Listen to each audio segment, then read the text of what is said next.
Good evening, I'm Katerina Georgieva. This is CBC Windsor News. Thanks for watching. We start tonight in Ottawa, where the Liberals' hold on power is loosening.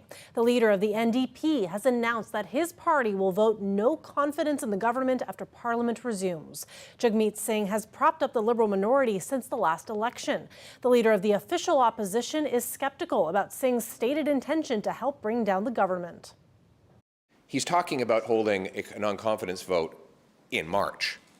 So we're going to have months and months and months of this total chaos if Jagmeet Singh gets his way. And it conveniently will get him his pension. So I'm asking Mr. Singh to put patriotism ahead of pension, sign a letter to the Governor General confirming in writing what he said in front of the cameras, that is, that he no longer has got confidence in this Prime Minister and that he is ready to go to an axe the tax election. We'll have more on the turmoil in Ottawa a little later in the show, but we turn now to local news and a story we've been covering now for weeks, the strike at Clear Medical Imaging. After 8 weeks, the union and the company have agreed to binding arbitration, putting an end to the strike. The clinics provide medical services like x-rays and ultrasounds, and the dispute meant a delay for many patients waiting for these kinds of tests. Striking members will return to work starting on Monday with a full return on January 2nd. Windsor cab drivers are raising the alarm. They want the city to take action against what they are describing as pirate ride shares. They say that they are unsafe for passengers and they're eating into business. At a news conference, the union representing taxi drivers and a local taxi company said unlicensed people are offering rides for cash on social media, showing up at the airport and railway station looking for customers. The union calls it illegal. Those individuals have no license, has no authority, has not been regulated, and has no background check. We need to put a stop to it. That's drivers like Kirpal Dihal have to pass these safety checks, pay for a taxi permit, and qualify for insurance, which requires a spotless driving record. We've invested money, our lives, into licenses, into cabs, and there was a control on how many cabs were in the city, so that we could actually make a living. Now we're going out there every day just hoping, and that's all we got left. Drivers say they're seeing a drop in ridership and stress this is a safety issue. They want to see bigger fines and more enforcement. Windsor City Councillor Kieran McKenzie says he will bring the issue to City Council. The bottom line is, at the end of the day, public safety needs to be paramount. There's a reason why the sector is regulated in every city that I'm aware of in the Western world, at least certainly in Canada and Ontario, and it's to protect the public. He points to concerns around vehicle maintenance and liability in the case of an accident. CBC did speak with a man who offers $8 ride shares through Facebook Marketplace. He says he has commercial insurance and insists that his vehicle is safe. Plus, he doesn't consider what he's doing to be a business. I only take people who are going to the same direction as I am going. It's like morely like charity. I'm like helping other people to go from one place to another place. I'm like charging whatever it's gonna cost to maintain my car and the fuel. He believes the union is targeting ride shares because they're worried about losing money. The city says it's only received 3 complaints related to ride shares in 2024, and they've all been investigated. The official tells CBC they want the public to use rides that have been vetted by the city with all the checks and balances in place. And if you do catch a ride share with an unlicensed driver that you found on social media, it's like online hitchhiking, which comes with its risks. Crossing the border via the Windsor-Detroit Tunnel is about to cost you more. Starting the 1st of January, the toll is going up 50 cents. That pushes up the fee to $7.25. And Express users will not be exempt from the increase. Their costs will move up from $5.40 to $5.90. The tunnel operator says the increase is necessary for future capital projects. Chris Potter is with us now for a quick look at weather. Chris, it's starting to look like that winter wonderland. Yeah, and it's going to feel like much colder for the day tomorrow night especially. Winter officially begins at 4:41 a.m. and Old Man Winter is bringing in the cold. And with this cold comes lake effect snow. It's going to be very isolated towards Sarnia, where there's a snow squall warning in place. Off of Lake Huron, stretching down towards London as well. Windsor, you're not under that. We have flurries, a bit of light snow. We're moving through that right now. And as those dominant northerly winds take over, that's when we're going to be seeing that Lambton shoreline and the Sarnia area getting targeted.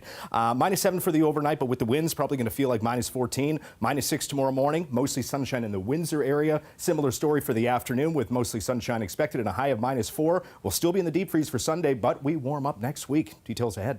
Thanks, Chris. Up next, if you are a fan of international foods, you'll be pleased to know that you'll soon have more options on where to shop. Dawson Chen reports. Plans are underway for Windsor's largest multicultural grocery store to expand to a second location. For the past 10 years, Multifood Supermarket has been offering East Asian, South Asian, and halal groceries at its store on Crawford Avenue. But now Multifood's owners want to establish another store here at 1286 Lozon Road in Windsor's East End. And it won't just be the international supermarket. Ching Ching Lin, the head of Multifood, envisions an entire plaza with units for up to 7 small business tenants. Will be a small plaza there and include the Multifood supermarket, some other restaurant, and because I'm start do some study, I think the Windsor have a bigger international supermarket. Lin says the project is a $20 million investment.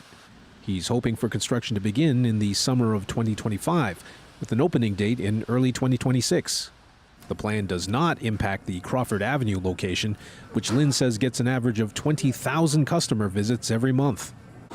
But by expanding to the East End, Multifood Supermarket is entering much more competitive geography.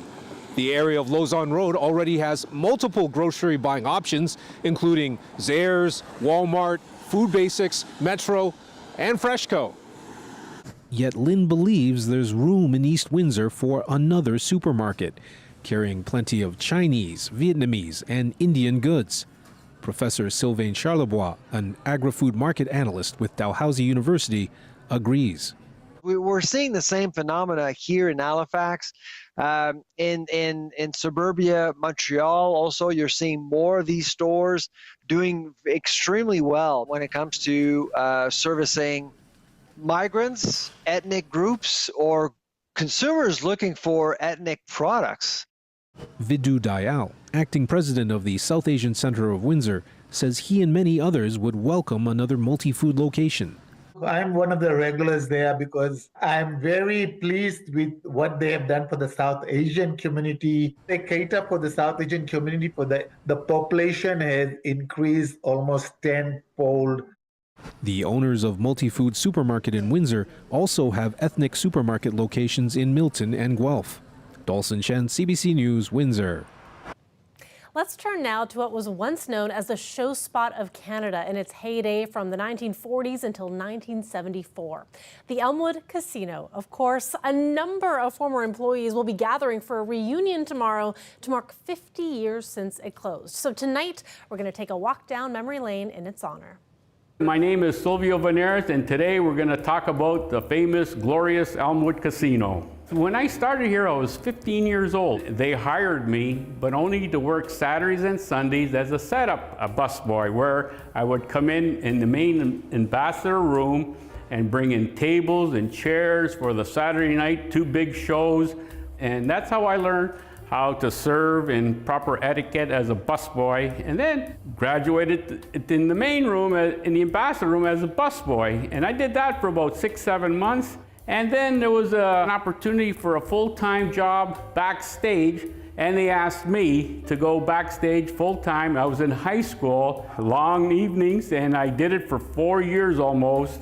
We're trying to reach out to the public to get in contact with co-workers that worked here back in the day, the glory days of the Elmwood. All the stars came here. Sammy Davis, Frank Sinatra, Tom Jones.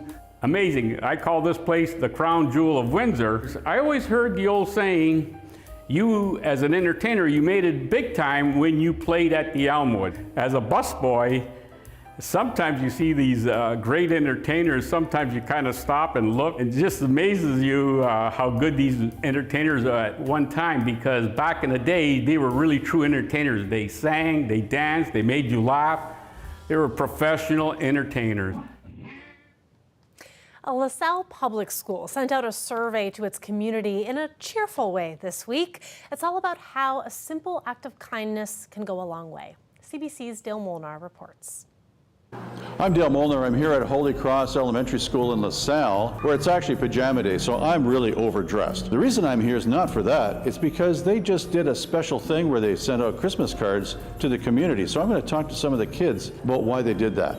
I feel great about this and happy and kind of like really nervous and excited that I'm actually on the news. What's your message to other kids out there this Christmas in terms of sending out things to the community and caring about kids and caring about old folks like me? I hope they get everything they want, like from Santa and stuff, and yeah. For my card, I wrote like have a Merry Christmas and Happy Holidays. Just know that you are always, that you're cared for, and that there's someone out there who loves having you around. I drew hearts, and I'm gonna remember them. What sort of things would you like to see them respond to you with? I hope they send me with a smile. Every student in the school received a paper with a QR code on it, and they created a card. And I created a QR code to link individuals to the survey online so that they could have quick and easy access to provide some feedback to our school community. We've begun to get some feedback from the community members, and these are just a few of the responses. I really thought this was an incredible idea, considering it's coming from a generation of students who is losing the sense of certain traditions during the holiday season, such as writing Christmas cards to family and friends. Well, what do you think of the responses? I think they've been wonderful. They've been all positive so far.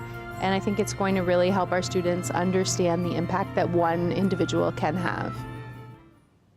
And Dale Molnar is back in studio with me now. Dale, that was your last official piece with us, because after more than 30 years, you are retiring today. Yeah, I sure am. That was kind of cool as kids. Yeah. That was kind of neat. It was a nice last piece. And listen, all week you've been highlighting some of your favorite stories or most memorable stories throughout your career, but tonight we've prepared a little something for you. Uh-oh. So let's take a look. In the year Casino Windsor has been here, it has pumped $153 million into Windsor's economy and attracted 5.2 million visitors. So what's the problem with downtown Windsor? We're joined now by Dale Molnar, who is in Windsor following this story. So Dale, what more can you tell us about how this all unfolded? Well, it was around 2 p.m. That this officer apparently may have thwarted some sort of robbery at this convenience store. We're not sure at this point. But he was involved in a shooting incident with 2 teens who then scattered in the neighborhood. The CAW now wants to get back to the bargaining table to resolve this conflict. CAW leader Gary Parent doesn't believe binding arbitration will be necessary.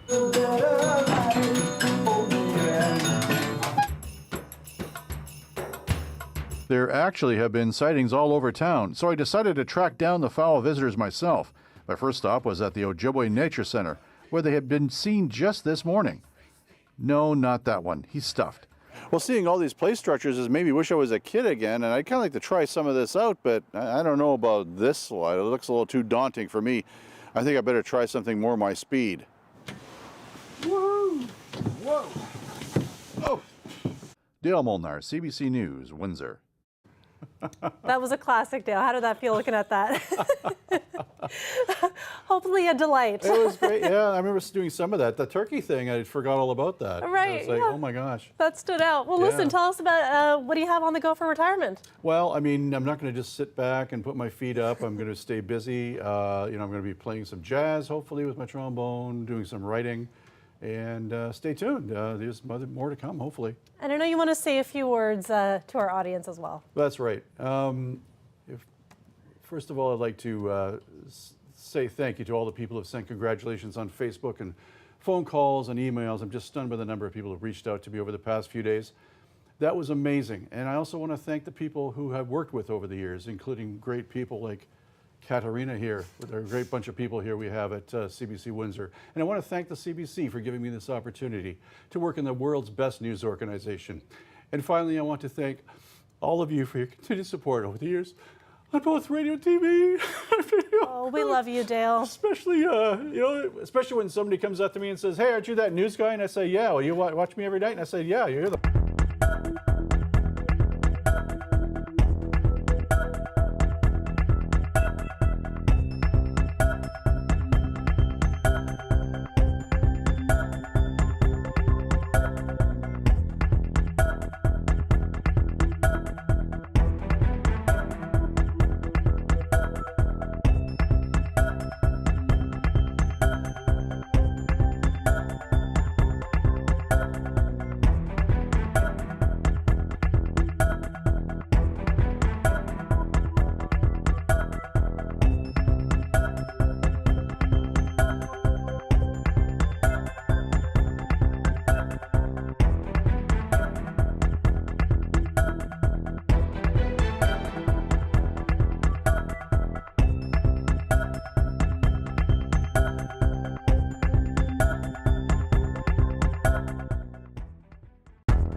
Well, we are back with Dale Molnar because we didn't want to end the moment that way. We had a bit of a technical issue there. Apologies for that, and apologies to you, Dale, for that. So let's give you another moment here to say what you wanted to say to our audience here. Well, I was just wrapping up with a little joke because people come up to me and say, "We see you every night on TV," and I say, "Oh, so you're the one."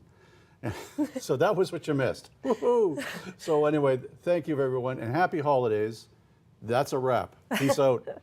And I want to say to you, Dale, thank you so much for being a fantastic colleague, for everything that you have done for the CBC and for our community as well. We're really, really going to miss you, and I want to give you a hug. Well, I'm going to give you a yeah, hug on and the it was air. a pleasure too, Kat. It was a pleasure. Wishing you the best of luck and Thank you. congratulations on your retirement, Dale. Dale Molnar, CBC News, Windsor. One final sign off there.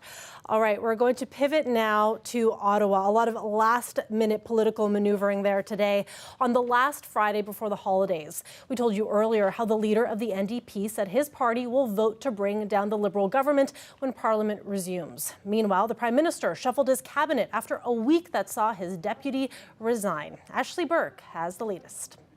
He's left you alone in the cold. Where is he? The Prime Minister missing in action, leaving his newly minted ministers to do the talking.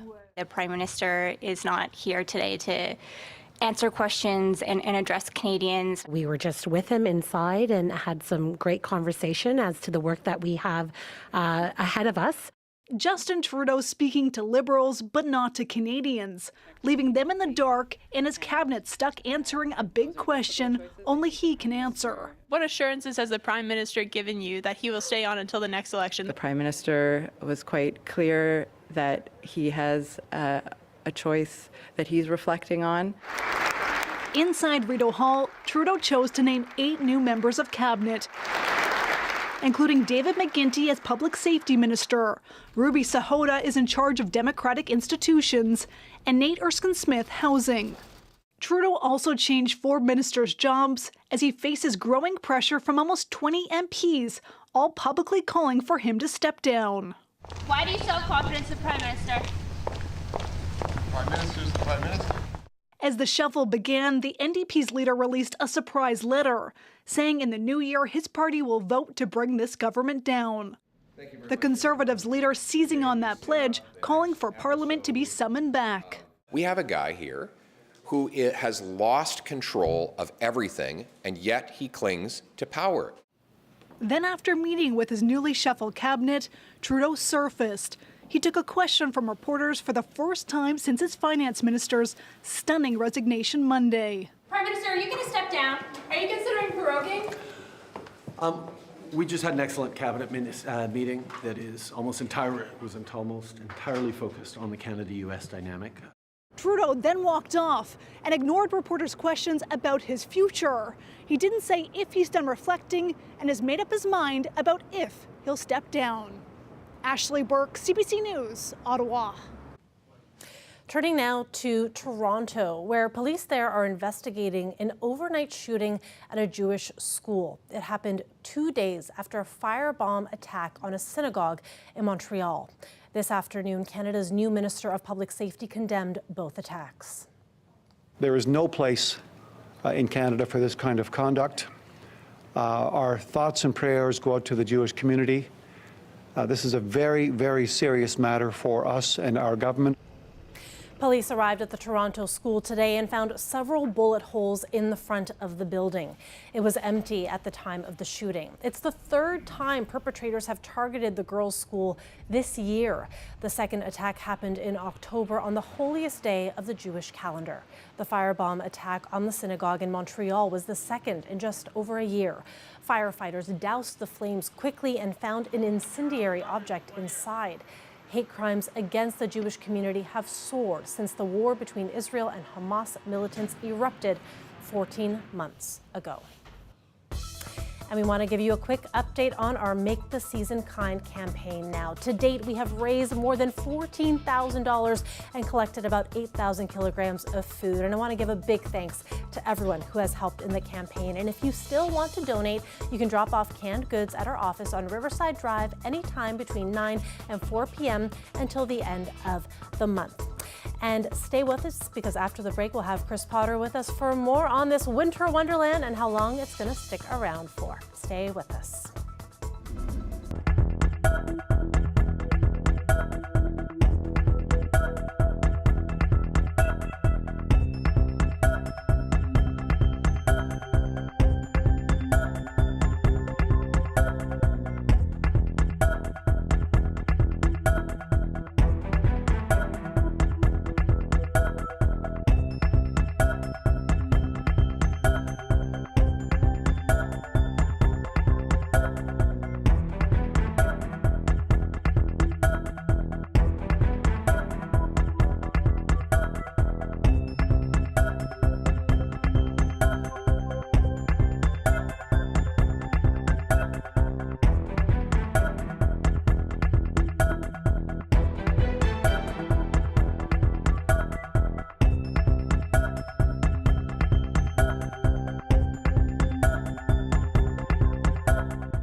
Potter is back with us now for more on weather. And Chris, I know it's not officially winter until tomorrow, but it kind of made an early entrance today. Yeah, thanks to a system moving on through. Obviously, we got some snowfall for today. Daytime highs actually peaked at around 1 degree. So obviously a bit more of a wet snow, kind of a slushy snow. And that's going to set the stage for a similar system as we step forward into the day on Monday. In between, it's all about the cold. Normal daytime high for this time of year is just around that 0 degree mark. So it was seasonable today. And we're still holding it steady at -1. Obviously, the winds are making it feel a little bit cooler. And this is going to be a big story as we head through the evening, the overnight, and especially into this weekend, because it's those winds which will make it feel very chilly, especially in the overnights and the early mornings. We're just starting to see that lake effect snow band take shape over Lake Huron. The northerly winds will take over, so it's really the southern shores of Lake Huron that gets into it. It doesn't look like Windsor, you're going to be targeted from this snow, but obviously if you're traveling east, you're going to run into that, reduced visibilities. Obviously, winter driving is to be expected. Just keep that in mind. It's not going to last long. As we get into Saturday evening and overnight, it starts to break apart, and it will continue to change. What I mean by that is the wind direction is going to change. It's more of a southerly flow. It develops on Sunday, but it's still going to be very cold once again, especially in the morning and through pretty much the entire day, to be honest. No real threat, though, of active weather once we get into Sunday. It's into Monday that a system will kind of start to slowly move in. It does look like probably the late afternoon and evening for snowfall accumulations. But here's what's set to drop for the overnight. Southern shores of Lake Huron. You'll notice Windsor, we're not expecting that to be in the ballpark, but once you get over past Chatham, Kent, and in towards London, back towards the Lake Huron shoreline, obviously keep in mind if you're driving. Temperatures through the overnight, actually not too bad. Anywhere from -5 to -8, but it's going to feel closer to -15 in some locales thanks to those northerly winds. As we get into tomorrow afternoon, hey, we get back into mostly sunshine in the Windsor area, but it's still going to feel anywhere from -10 to -14, and it gets colder still as we head through the overnight and into Sunday morning. -12, but feeling closer to -20. -5 your high for Sunday. As we get through Sunday night, temperatures actually bottom out at around -7, and they'll probably start to rise before daybreak on your Monday as that system approaches from the west, clouding over for the morning. Highs around 2. That's probably going to happen sometime during the late afternoon and evening when that snowfall arrives. So it's likely going to be a slushy, wet snow. Once we get into Tuesday, daytime highs around 3, mostly cloudy, but at this point it looks dry. No real threat of active weather. Maybe the odd flurry off of Lake Huron. And then for Christmas Day, Wednesday, highs near 3, holding on to mostly cloud cover. So not a whole lot of sun once we move through the cold but bright weekend. But hey, it's not all bad news. Sounds good. Thanks for that, Chris. And thanks to you all for watching. I am off for the next couple weeks. I'll be back in January, but you will have Chris Potter and Chris Ensing with you next week. Have a fabulous weekend and happy holidays.